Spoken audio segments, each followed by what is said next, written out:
दिवशी हाच रंग आपण अभिमानाने मिळतो, उद्या हाच रंग आपल्या रस्त्यावर कचरा कुंडीत पाहायला मिळतो.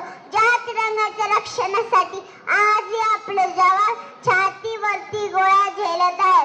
उसोत रंगाचा आभाळा सजला, उसोत रंगाचा आभाळा सजला, नतमस्तक सर्वांसाठी त्यांनी भारत देश घडवला. असा क्रांतीचा रंगी झेंडा खाली पडू द्यायचा का? मी सर्वांना एकच विनंती करते की तिरंगा आपल्याला कुठेही पडायला दिसला की त्याला लगेच उचलून घ्यायचा, कारण त्याची जागा कचरा कुंडीत नाही, आपल्या हृदयात आहे.